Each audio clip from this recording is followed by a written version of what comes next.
voltahe nya 5.30 volts. So 5.30 volts lang to.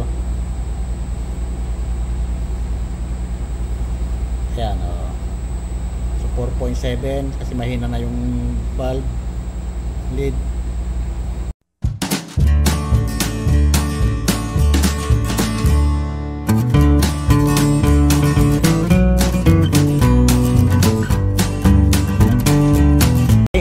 So ngayon magdi-DIY tayo. So ito, marami akong mga lead driver dito. So ngayon ang gagawin natin, kukuha tayo na isa, gagawin nating universal lead tester. So pang-check natin ng mga Zener diode para malaman natin kung ilang voltahe, mga LED o sa mga backlight ng TV, pwede rin to. Okay, so bali ito, meron dito 36 to 42 volts DC. So 900 milliamperes. So ngayon ang gagawin natin para mapag-check natin, para hindi mapundi itong mga LED na ganito, maglagay tayo ng current limiter na resistor. So gawin lang natin mga 10 milliamps para hindi siya mapundi. So kahit mataas yung voltahe, basta mababa yung amperahe, okay lang, hindi siya mapupundi. So okay, so ngayon 42 volts ang output natin. Okay, so 900 milliampere. So ngayon gagawin natin 10 milliamps. So maghanap tayo ng resistor na para dyan, para makakuha tayo ng 10 milliamps.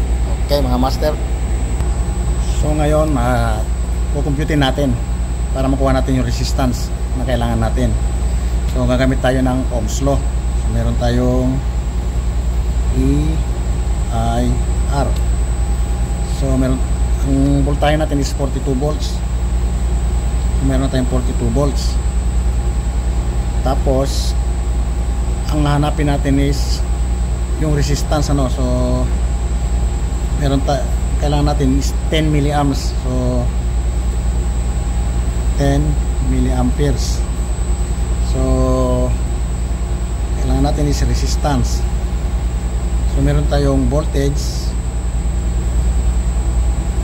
over current.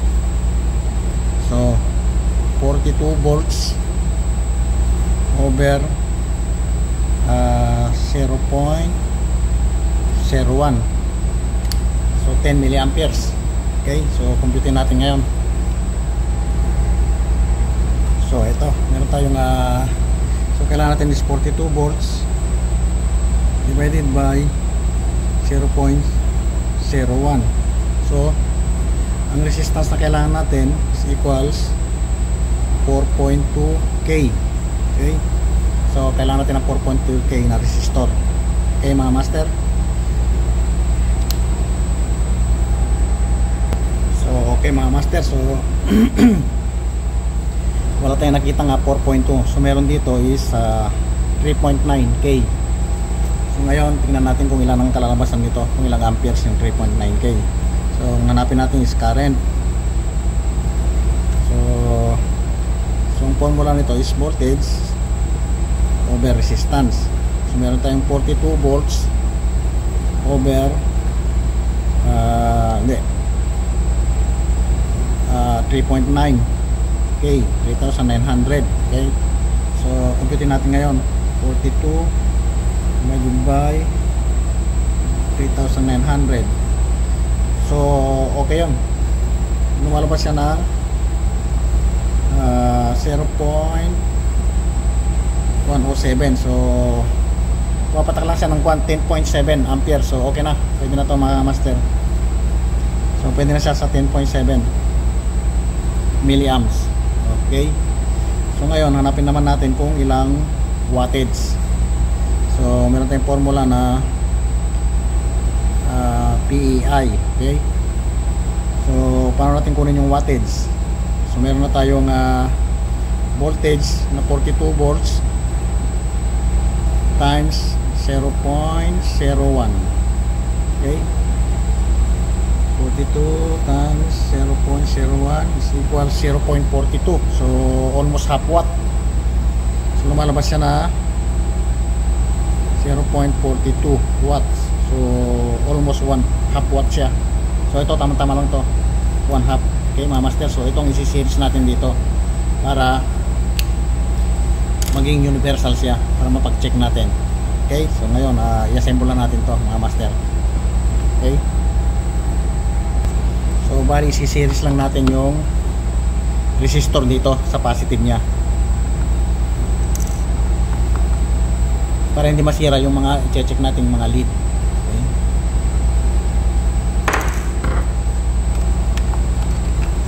yan, bali dito lang natin si-series yan sa positive.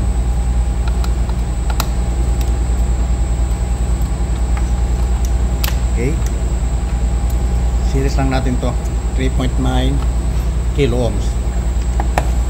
Yan.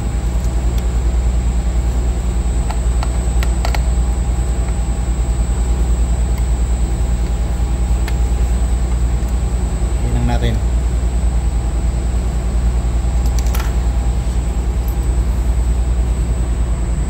So habang pinainit natin itong panghinang, gagawa tayo ng test probe. So magtitingin tayo ng pwede natin gawing test probe. Okay, okay, master, so ito gawin natin probe. So mag DIY tayo. Yan, so okay lang to. Okay, white, yellow and red and blue. Yan, red and blue. Yan, gawin natin red and blue.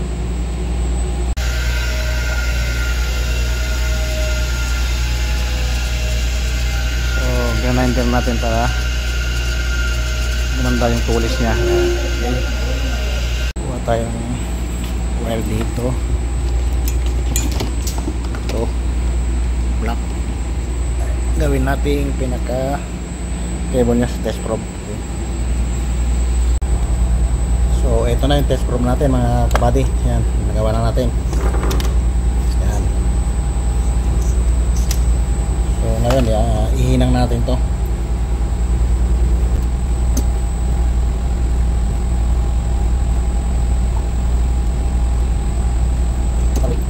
So ito, nahinang na natin.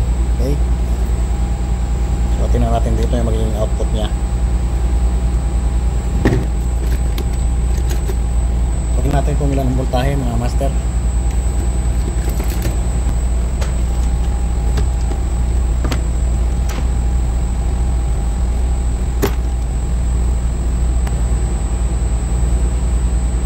So 45 volts 45 volts ang lumalabas, pero 10 milliamps lang yan, kaya hindi mapupundi yung mga lead na check natin. Okay, so ngayon try natin, susukatin yung voltahe sa tester.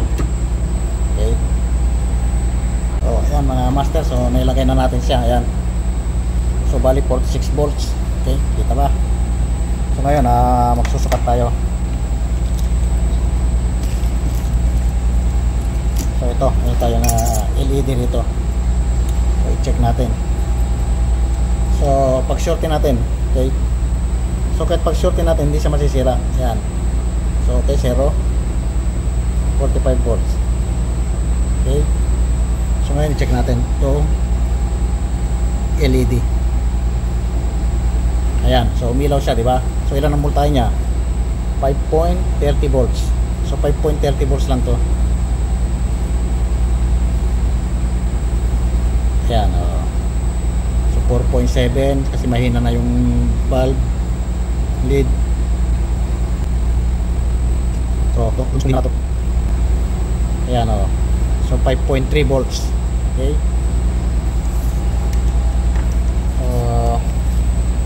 meron tayo dito yung LED. Yan, so tingnan natin kung ilang voltahe ito.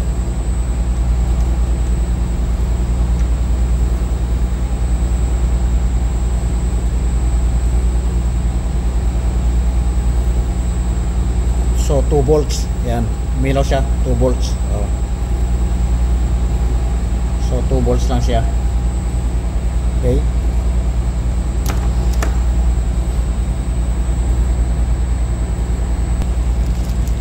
so ngayon naman ito, meron tayo rito nga senior diode na 27 volts.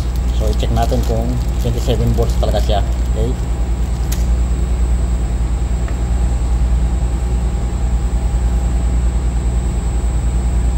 ayan, Tapos 27 nga siya, 25. So check natin iba mga yan.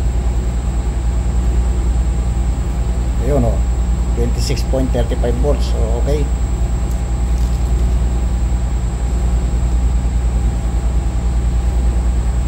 Ayan, okay. So 27 volts. So nalalaman natin kung ilang volt tayo yung single diode. So, meron tayo rito 4.3 volts. So i-check natin.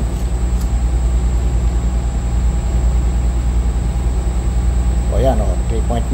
So almost 4 volts din siya. Okay. So ito, meron tayo rito 13 volts. So check natin kung 13 volts na siya.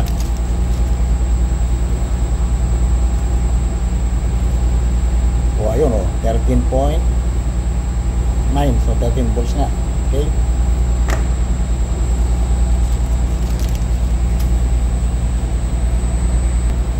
So ito meron tayong lead strip dito. So actually 12 volts to. Ano? I-check natin.